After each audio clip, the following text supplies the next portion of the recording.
Most independent artists think that record labels are in the business of selling music or master recordings, but they actually aren't.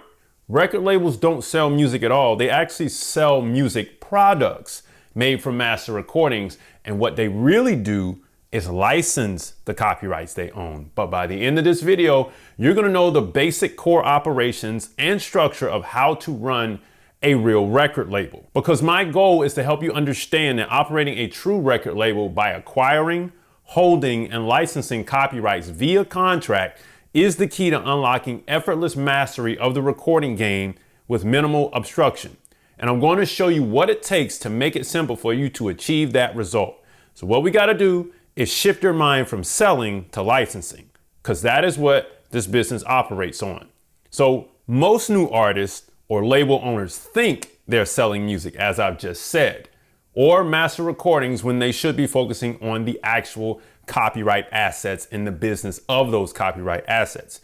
So the key to your label is to execute the 3 core operational actions of a record label to eradicate this confusion once and for all. 1, acquire the master rights. 2, hold the master rights. And 3, license the master rights. Acquire, hold, license. If you don't acquire the rights, you can't legally by statute play the game, because currently you are playing on the common law playing field, and that's like playing in the sandlot or playing street ball, when we need to be professional in the league, and it causes a foul on the playing field on so many levels, and many things will break really fast as you grow. After all, what's the point of holding and licensing copyrights if you don't technically own them? You know what I mean? We got to get to the place of owning them and acquiring them the right way. So if you do it the right way, you gain the ability to master the recording game effortlessly, or at least with a lot less obstruction, simply by understanding its core operations. I'm not talking about marketing, I'm talking about cash flow management, distribution management, all that other stuff I've talked about. But I want you to understand what the activity is that the record label does. Now, if you think that a record label is just putting out songs, shift your focus to managing copyrights as a business and the asset as the copyright. And you'll see the real power unfold right before your eyes, because at the end of the day, if you don't have this mindset, this asset mindset going into your record label, or let's say you're beginning to sign some people, you will have a tough go at it because you think that you're selling music. You're not selling music, you're licensing it, and you're selling music products. Now, how are we going to acquire, hold, and license your rights? Handshake deals or contracts that are signed without any knowledge of how to actually execute them actually is the biggest downfall for most indie labels. You don't know what you're signing, and you don't know how to use what you just signed or got somebody to sign. It's the craziest thing ever. Most people can't even wait to get in the game, so they move so fast, but they just don't start the right way. They don't know their tools. The key is to master the exact sequence of how you handle those rights. 1, acquire properly. You must acquire rights via a contract, specifically through the transfer or assignment agreement clause of those contracts to the company, never to yourself as a person, and publicly register it at the U.S. Copyright Office, or USCO, under the company name. So now we acquired it, we locked it, it's ours. Then we have to hold it. This is number 2. Hold and eventually sell. Now I'm gonna break this down. You hold those rights for 35 years, or until you can sell it for a multiple of the cash flow that the catalog is generating for X amount of years into the future, speculating the earnings so you can execute an exit plan, usually around year 20 or 25 at the latest. Some people do it at year 10, before the reversion window kicks in on the copyright, so you can get your money, you be out of there.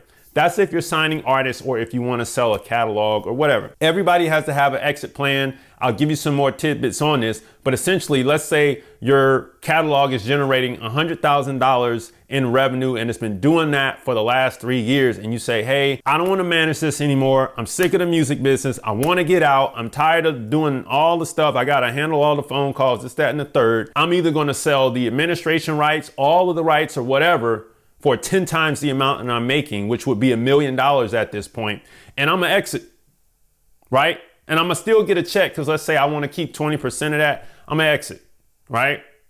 And now I'm good to go. Everybody needs an exit plan. Number 3, License to increase value. You license the rights for television, film, commercials, streaming, reproduction physically, and direct license through multiple use cases to increase the perceived value of the music by popularity via the general public. Biz Markie coined this the vapors. When everybody has the vapors, when the hype around the record is so big or big in its little pockets, wherever you are, whether it be a region or it be a defining moment for the year or the style or the era, whatever it is, people remember things when it gets enough attention. This increases your value, which increases your use cases down the line. I forgot which video I talked about this on, but if I remember, I'll pop it right here. All right. Now, if you don't understand the concept of what I just gave you, which was so much value, by the way, if you don't do that, you have no baseline to hold or license out your copyrights because you don't technically own the copyrights, and you won't be able to leverage futures or speculative value for investment, which is the ultimate name of the game. That's what it's about. If you want to play that, then you don't want to be here. If you do it right, the more perceived value you build, the more actual value and future speculative value you create for investment. But if you think exiting or selling a catalog is only for major labels, all you got to do is set up your holding strategy properly from day one so you can speculate your future earnings and calculate them. And understand there are marketplaces for indie labels like Royalty Exchange that hold sales and auctions all day long. And if you are in the market to actually buy some copyrights, let's say you want to buy some, you can always go on Royalty Exchange. They've been around for quite some time. Now, at the end of the day, if you live by these rules, you will succeed at some point, provided you have the right artists, the right music, and the right staff. It's inevitable. You will succeed. Now, so far, we've covered understanding what a record label actually licenses and how to properly acquire, hold, and license your copyrights. But this next part is where most artists and their teams lose. It's their entire business infrastructure. So stay with me. And side note, if you need that strong business infrastructure to run your record label on, well, I'm already ahead of you. You can grab my 60-day record label system to build a fully functioning record label with step-by-step instructions right now, today. So then the infrastructure you need and some of the other pieces that I didn't discuss previously. Check it out. Having a weak business infrastructure and weak measures to execute your strategies, your licensing strategies, will destroy your operation. I already have solutions for that. Like I said, I just gave you, the solution. Anyway, the new number one mistake for indie labels is having a weak LLC corporate veil that is nothing more than a paper house of cards ready to fall or be sued at any moment. It's our biggest problem once we have these copyrights. The key is to build a rock solid internal infrastructure by establishing the 3 distinct strategy pillars that you're going to need to survive. And you guessed it, we got to go right back to what I said we were going to do. So number one is we got to have a secure contract and legal strategy to acquire. You need a contract that not only has the transfer agreement clause, but also has the obligations that you can actually fulfill. Don't bite off more than you can chew. Thinking too far into the future with too many obligations unfulfilled can cause the destruction of the relationships that the contracts represent extremely fast. The contract is only as good as the relationship it represents. You break that relationship, you can't get somebody to do the work of that contract. And if you want to get them to do the work of that contract, well, then you're going to have to do it by force. And you probably don't want to be in that situation because now, a lot of stuff can unravel at that point. So if you are signing an artist, the record contract and the producer contract will be your best friend. If you are the artist, your producer contract will be your best friend. Why? Because those contracts have the assignment clause in there to acquire the copyright. You see how this goes? And that's why your copyright has to be custom tailored to how you like to do business. Also, it's best to secure a legal team because it does get very aggressive on this particular playing field, on this basketball court, if you will. Now, 2, you got to have a copyright strategy and an exit plan. As I said earlier, you need an exit plan for your holding strategy, whether it be you hold it for 35 years or sell it before 35 years for multiple, or move it to a trust or other holding options for personal reasons if you have a personal record label. Because everybody, you're not going to do this your whole life. Like that's like 0.5% of everybody that does music. At some point, you getting out the game. Number 3, a multi-tiered licensing strategy. You need an explicit licensing strategy based on the type of music you sign. This means a sync strategy for TV, film, commercials, a direct licensing strategy for products and uses, because music does go in products sometimes. You need a streaming licensing strategy, which can kind of be like a marketing strategy for streaming. But like maybe you don't want to license to streaming at the same time. Maybe you got something different you want to do, because you need to realize that when you're using platforms like TuneCore, you're actually licensing your music. You're not selling it to them. The licensing agreement is what you sign when you put it on there. And then you need a sampling licensing strategy as the catalog ages.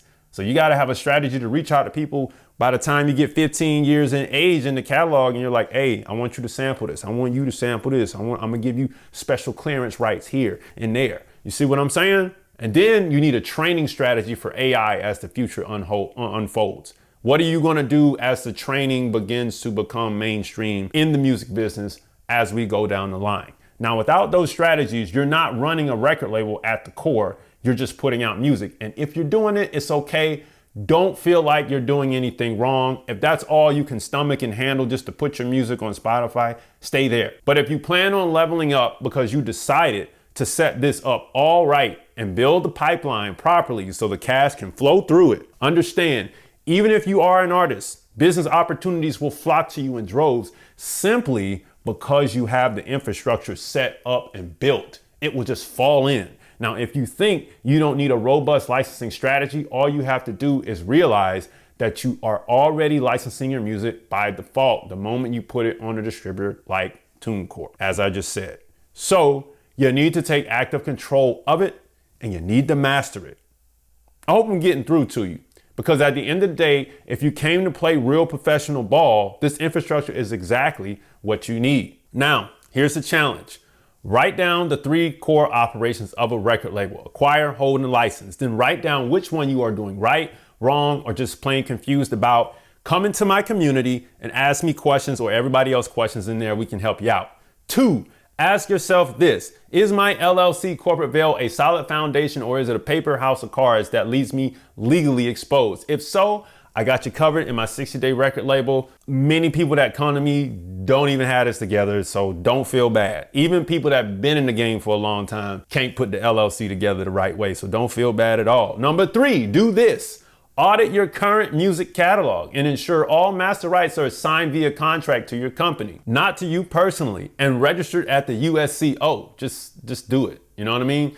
Listen, the goal is to truly understand what a record label is and the types of actions it requires to navigate its core operations. The real question isn't should you do this, it's how much longer can you afford not to.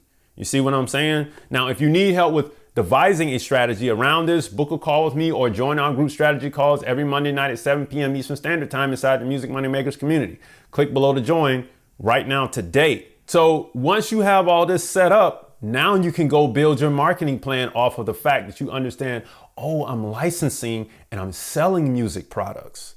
I get it. The licensing is where the money comes from. Yes. But at the end of the day, if you were struggling with an informal street ball setup, signed contracts, weak legal structures, and 0 clear licensing strategies, well, you now have the understanding to become the fully structured, professional record label owner and catalog executive you've always wanted to be. Listen up, Music Money Makers. If you make music, you should always make money. So log on to musicmoneymakeover.com, grab the 60-day record label system beneath this video right now today, book a call, join the Music Money Makers community, grab the free stuff right down beneath this video, and watch this next video right over here to save your career. And I'll see you next time. Peace.